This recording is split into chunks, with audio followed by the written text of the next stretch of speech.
The Acalanes Union High School District is just a high school district, and I know that's a slightly different model than in this San Ramon Valley. And it's Acalanes High School, Miramani High School, Campo Lindo High School, Las Lomas High School, and then an alternative ed and adult ed center. And you know, there's so much to talk about. It is an absolutely exciting time in education. The opportunities that we're seeing right now in terms of change, we haven't seen in a long time in education, with the Common Core coming, with the next generation science standards coming, and those transitions, a new assessment system that I think is more authentic to what we really want our kids to learn, the technology innovations that are really transforming the way our kids can learn. It is so incredibly exciting. That said, as we've heard, we also are facing unprecedented challenges.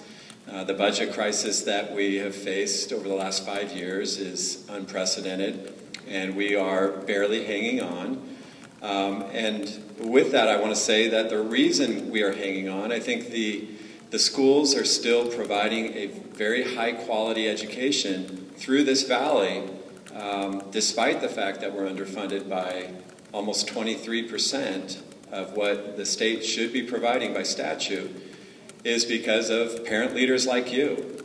Parent leaders who are engaged in the school, parent leaders who have their boots on the ground when it comes time for passing Prop 30, which stabilized the general fund, passing parcel taxes, which supplement the funding we get.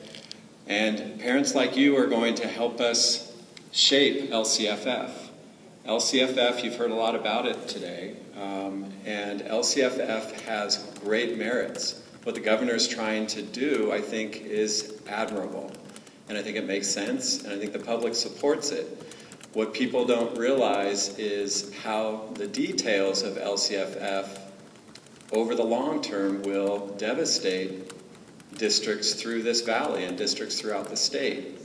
The Acalanes Union High School District, at full implementation of LCFF, would lose about $1,600 per student under the proposed LCFF as compared to current law.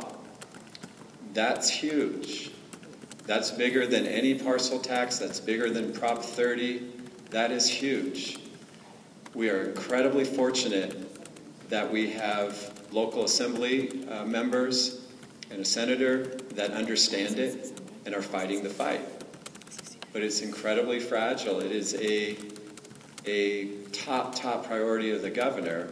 And again, it's parents like you that are going to have to advocate and make noise and help us shape this into something that would meet the governor's objectives, meet our objectives, and every student throughout the state of California will be adequately funding. Right now, LCFF is purely a redistribution formula.